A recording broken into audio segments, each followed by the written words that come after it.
Well, good morning. I'm Gail Tarleton, and I am a proud member of the Ploughshares Fund Board of Directors. I also happen to serve in the state legislature of the Washington State House of Representatives, and it is my pleasure and real delight to introduce to you Congressman Adam Smith of Washington State. Congressman Smith happens to be the senior member, despite how young he is, of the Washington State delegation to the U.S. House of Representatives. As the ranking member of the House Armed Services Committee, Mr. Smith's leadership on national security has been essential to our mission to save the Iran deal and prevent a nuclear arms race. Mr. Smith has been a longtime advocate for responsible military spending, and in his statement on President Trump's defense budget request, Congressman Smith said, "It is time to prioritize what we need to keep the country secure and free up funding for more essential defense programs rather than fueling a dangerous nuclear arms race while spending approximately $30 billion a year on existing and next generation nuclear weapons. At a time when we need leaders who know how to think through the most complex threat environments our nation has faced in decades, we are really lucky to have Congressman Adam Smith on the job for all of us. Please join me in welcoming Congressman Smith.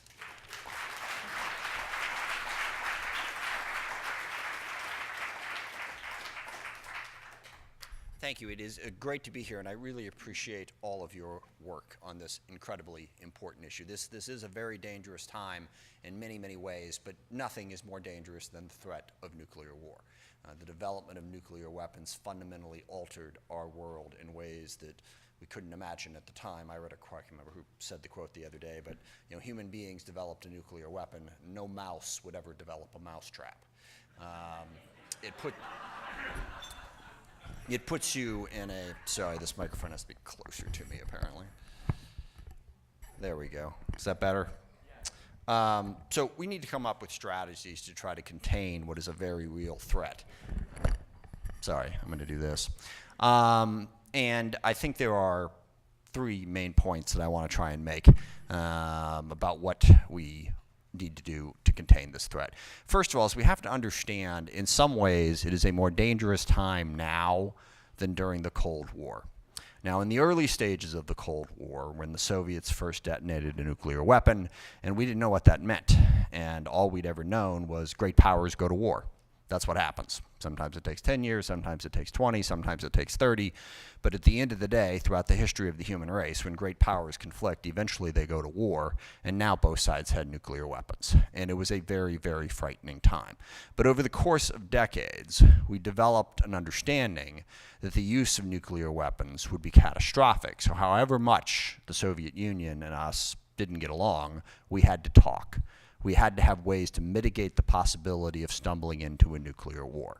Since the Cold War ended, that has kind of fallen apart. Initially, we had a decent relationship with Russia. Obviously, that has soured, and now we are at a point where we have four major nuclear powers, us, the Russians, the Chinese, and the North Koreans, who don't discuss these things, who don't talk about how you could stumble into a nuclear war, who don't have the regular dialogue about what can happen. I met with William Perry not long ago, former secretary, and he's written a book, My Journey on the Nuclear Brink, and he goes back through all the times when somebody sitting somewhere in a station, either in the Soviet Union or the U.S., looked at one of their screens and said, "Oh my gosh, it looks like the other side is attacking us with nuclear weapons."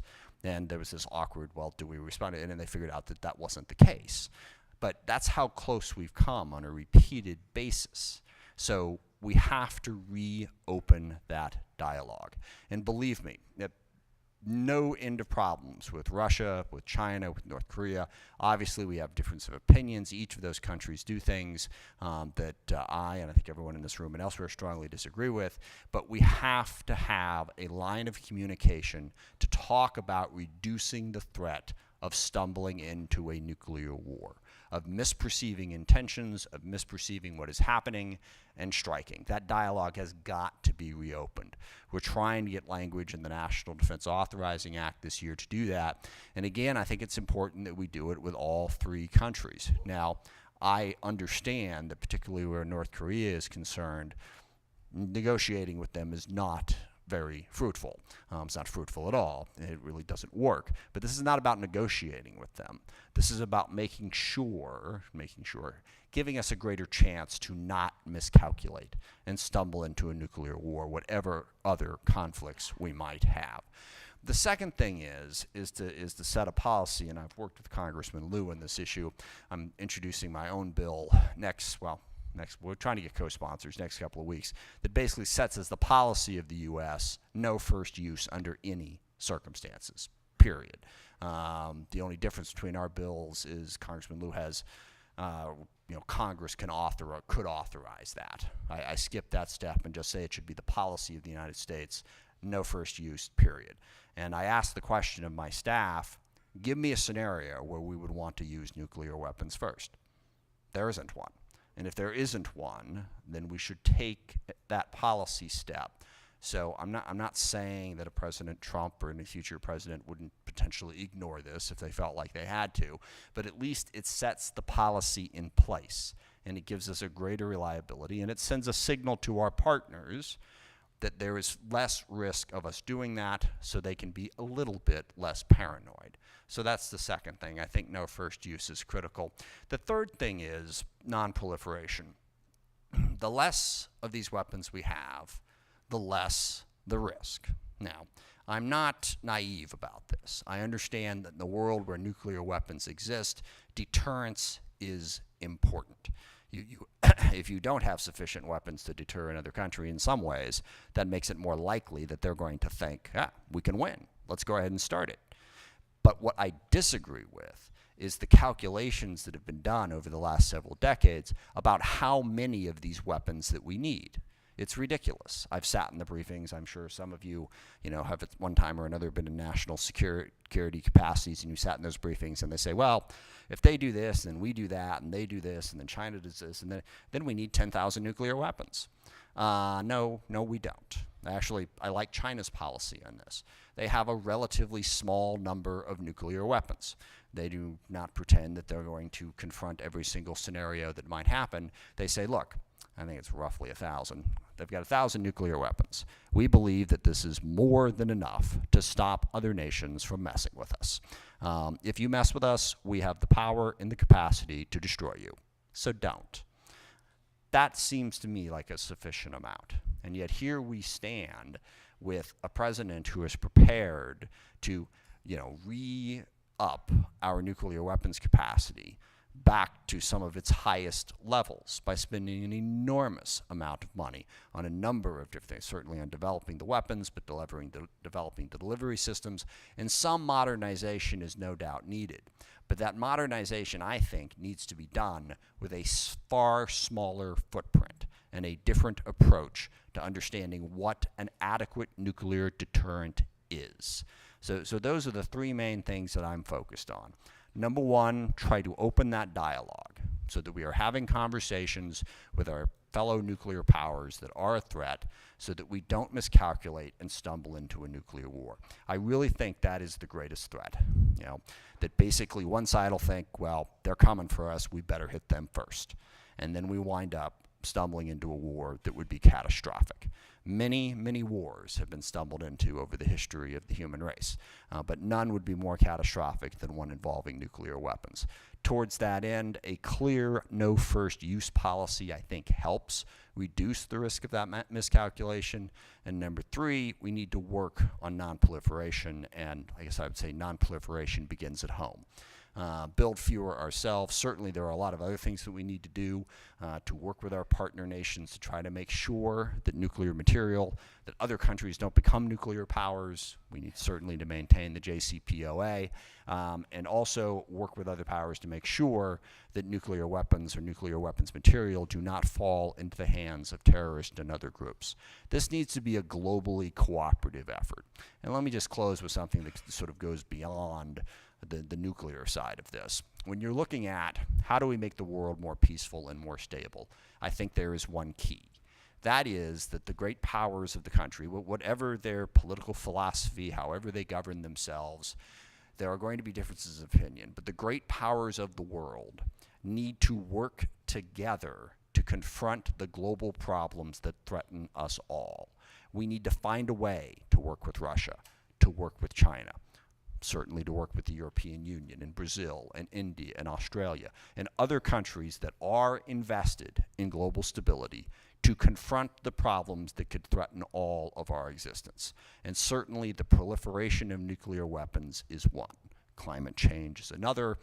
There are other challenges out there, but we need to find a way to cooperate. Whatever our differences of opinion may be on a variety of different issues, preserving the planet, making sure that nothing catastrophic happens, is in the best interests of all of the great powers of the world. And if we can get to the point where we can see that and work together to confront those problems, we will be a better, more peaceful, more prosperous world. Thank you. I don't know if we have votes coming up shortly, but I do have time for a couple questions. I feel a little weird holding this microphone in this manner, but I'd feel even weirder going down like this. So this is better. From the back, if you could just It's got a.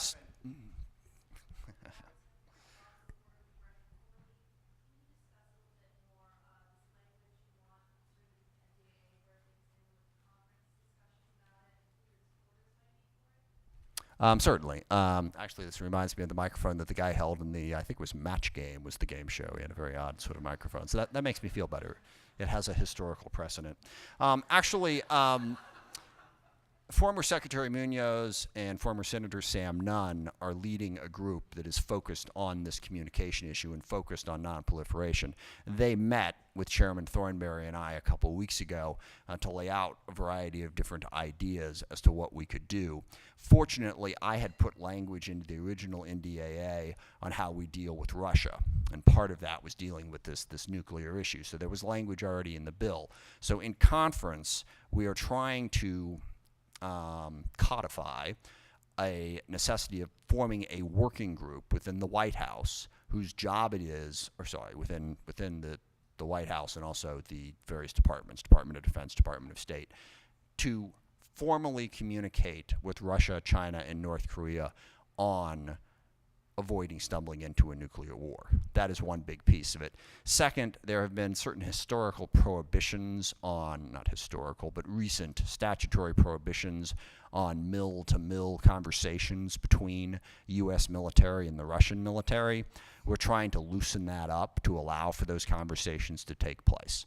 Now, again, I am not naive. I know what Russia is. I know what they're doing in a lot of different ways. We will have to confront a whole bunch of issues.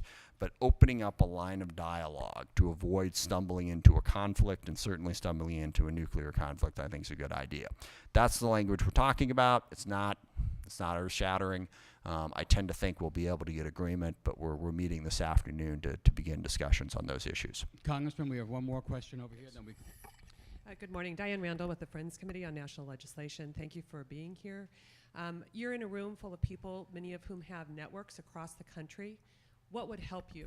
How can we help Congress move this issue forward? All these issues. There are 3 issues. Absolutely. Nothing complicated about it. 2 things. One, as I always say, I think everything in life comes down to this sentence, but certainly everything in politics comes down to this sentence. Develop a message and deliver that message to the people that you want to influence.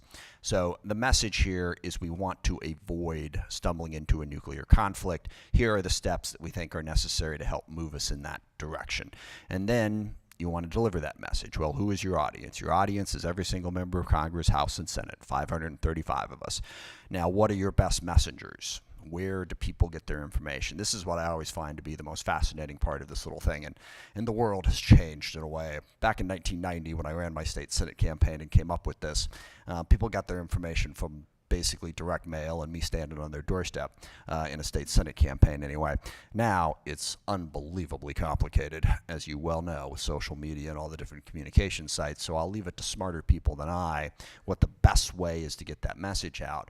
But ultimately, the single best thing you can accomplish is to have some number of a given member of Congress's constituencies sitting in his or her office saying, I'm your constituent, this is important to me.